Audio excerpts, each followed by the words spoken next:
I'm here on scene at Franklin Lock and Dam, where the tragedy took place that took the lives of 3 people. Coming up at 11, we'll hear from some locals on why they stay out of the water. A massive search is now underway for a helicopter carrying top Iranian officials. The country's president, its foreign minister, and 2 local officials, along with a security team and crew, were all on board. The officials were on their way back from the Azerbaijan border when their helicopter suffered what Iranian officials called, at first, a hard landing. State media reported the army and police were ordered to use all available resources in the search for the helicopter. For hours, rescuers struggling to reach the missing helicopter.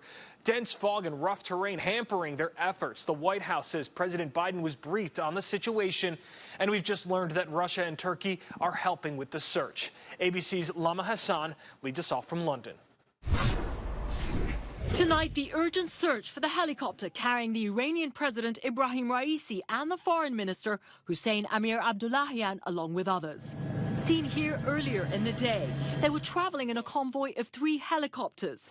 Raisi had just inaugurated a dam on the border with Azerbaijan with that country's president. Iranian state media reporting the aircraft they were flying in forced to make a hard landing. The helicopter accident occurring in a mountainous area of northwestern Iran amid treacherous weather conditions. Dozens of search and rescue teams mobilized immediately. Fog blanketing the region, slowing their efforts to reach the site. Iran's Supreme Leader Ayatollah Ali Khamenei calling on Iranians to pray for their safety, saying, "We hope that God the Almighty returns the dear president and his colleagues in full health to the arms of the nation." Many gathering in mosques around the country.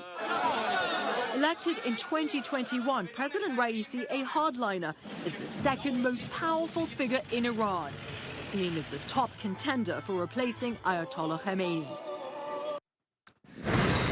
The Iranian state news agency is reporting Russia will send 2 planes with professional mountain rescuers to the helicopter crash site. Iranian officials have said dense fog and extreme cold is making that search difficult. Turning now locally, Cape Coral police say they are investigating a major crash at Chiquita Boulevard South and Southwest 35th Street. Multiple people were transported with non-fatal injuries. CCPD says the northbound lanes of Chiquita will be closed for several hours while officers investigate, and that they ask drivers to avoid the area. Tonight, Fort Myers police say they've made an arrest in a stabbing that happened yesterday. Roger Heidler was arrested in connection to the stabbing that happened on Heitman Street and Edison Avenue last night. This mugshot is from a prior arrest as his booking is still taking place. FMPD says the incident started as an altercation between 2 men who know each other. The victim was transported to the hospital, and we've reached out to find out how they're doing. A shocking discovery behind a local church in Fort Myers has left the community in disbelief. Fort Myers police say a man was killed, and now they're on the hunt for the accused killer. ABC7's Sarah Mankiewicz is along Fowler Street, speaking to the pastor who says the homicide happened right next to his church. The Fort Myers Police Department says Guy Nally Nonsent was killed here behind Solid Rock Church in Fort Myers early Saturday morning. The pastor of the church tells me when he got here later that morning, it was swarmed with police. My church was surrounded with the cops, and I said, "What's going on?" And it was very shocked me, Alchence Altame, the pastor of Solid Rock Church, tells us when he got here around 9 Saturday morning, that's when he found out FMPD was investigating a homicide. They have some investigation, the crime, the sin crime. Police say this man, Guy Nally Nonsent, was killed behind the church along Fowler Street around 3 o'clock Saturday morning. Friends of Nonsent tell me he would have turned 29 today, and he leaves behind a son. Man, you got a son, man? It's crazy, man. That really is crazy. Jensky Belvey, a neighbor who lives nearby, says he's shocked to hear someone was killed so close to home. A community now hoping to get answers about a life taken away. I just hope he gets caught and gets put in jail. I mean, that's what he deserves. If you have any information about this case, you're asked to call the Fort Myers Police Department or Crime Stoppers. I'm in Fort Myers, Sarah Mankiewicz, ABC7. Newly released surveillance video shows a Florida man after he struck and killed a 15-year-old off Key Biscayne. Simi Arnefzi reports. This video, exclusively provided to Local 10 by the lawyer of Carlos Bill Alonso, shows him preparing to depart from his dock on Saturday, May 11th around 3:07 p.m. Investigators with Florida Fish and Wildlife say the 78-year-old driving the boat they believe hit and killed Ella Adler and didn't stop. The case has captured national attention. Since then, online speculation has grown on whether or not the seasoned boater was alone on the waters. In this 2-minute video, you can see Alonso preparing the boat and eventually departing from his Coral Gables dock. FWC investigators say 15-year-old Adler and another teen were being towed in Biscayne Bay near Nixon Beach after wakeboarding. There, authorities believe Alonso's boat hit and killed Adler around 4 p.m. This second video captures Alonso arriving back home roughly 30 minutes after the accident. Alonso's lawyer says this video shows, quote, Bill was alone, he was not drinking, and he had no clue that he may have hit someone.